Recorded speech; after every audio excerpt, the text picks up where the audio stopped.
Julian from JulianTechTM. In my hands, I have the AMD 6800 XT. I'll be giving you a first impression, how it looks, and what are some of the unique features, and also some benchmarks lah.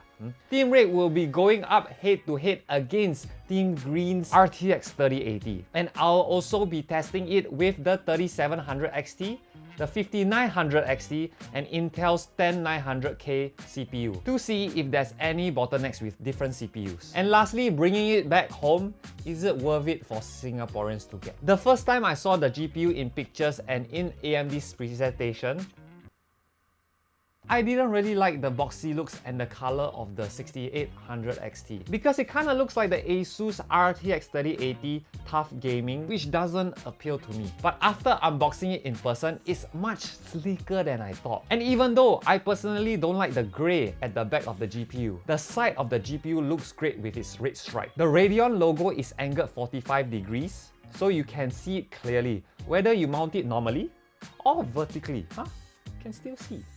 This GPU uses 300 watts of power and you will need two 8-pin PCIe power cable. AMD proudly announced it's located at the back of the GPU where it normally is. I recommend you get 750 watt power supply even though they recommend 650. A little bit more expensive for me lah.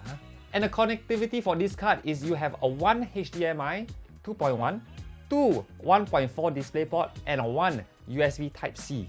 Ooh, Type-C. So what are some unique features of the 6800 XT? Firstly, there is a simple anti-lag button to reduce latency. Secondly, there is smart access memory that works by combining the AMD 5000 series CPU together with the 6000 series GPU. SAM allows the 5000 series CPU to access the full amount of memory available in this 6000 series GPU. In layman's terms, you get better gaming performance. But SAM is a little bit more complicated to turn on. With the X570 motherboard, you will need to update your BIOS and go to advanced setting. In my case, I'm using the MSI X570 motherboard Godlight, and I enabled 4G decoding and resize bar support. Honestly, this is simple for me, but I know some of y'all can be overwhelmed just going into BIOS. So, I got your back.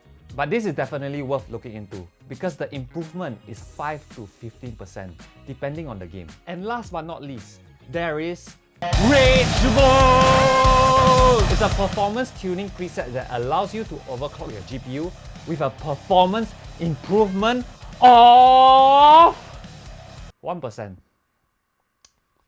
Yeah, 1%. So let's look at benchmark and see what it means. Firstly, synthetic benchmarks using 3D Markfire Strike, which uses DX11. The 6800 XT actually did amazing, surpassing the 3080 and almost on par with the 3090. Next, Time Spy, which uses DX12. Now it looks more like what AMD showcased in their presentation, where it's similar to the 3080. Next, something which AMD has not mentioned much of, ray tracing, using 3D Mark Port Royal. It didn't do so great, but it's still better than last year's 2080 Super. This makes sense because this is AMD's first time implementing ray tracing in their GPU, compared to Nvidia's second round of R&D in ray tracing. But you know what? All these are synthetic benchmarks. What you want to see is real world games, which I apologize in advance because I don't have much resources or time to benchmark as many games as I would like to. I chose two games to benchmark. Shadow of the Tomb Raider because it has ray tracing, and Assassin's Creed's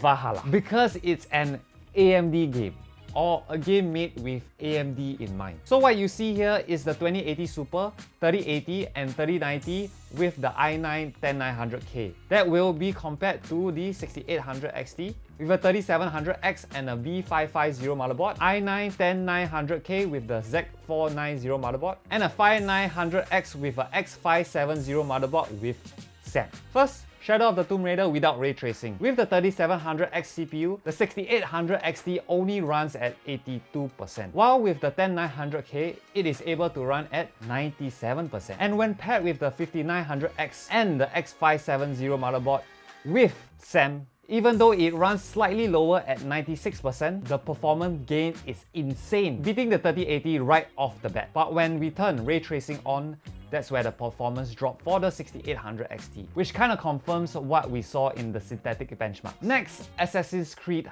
Valhalla, a game made for AMD systems and made for it indeed. The performance of the 6800 XT beats the 3090 even without SAM. So in conclusion, what does all of this mean? Well, first, do know that my game sample size is pretty small together with my hardware, and other YouTubers with more resources and time with the card will have better or more accurate results. But with this, I can say the 6800 XT should be paired with the 5000 series CPU to use with SAM, because SAM's performance increase, depending on the game title, surpasses the 3080 and even the 3090. So if you're Team Raid, this might be the first time in a long time you can go all Raid. Especially if Assassin's Creed is something you really want, the most FPS, then yeah, the 6800 XT is the bang for buck. But if ray tracing is important for you, or you're just looking to upgrade your GPU with an older AMD CPU, or even an Intel CPU, this card might not be for you. Oh,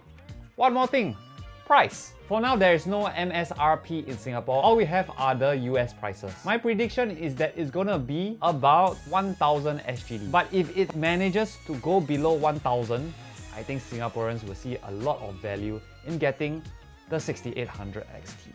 And I hope you saw the value in this video. If you like this video, give this video a thumbs up, consider subscribing, and even share this with a friend or even multiple friends. I really appreciate all the love you guys have been giving me in the last video. We have grown to 13 subscribers insanely fast. Yes, 13. Yes.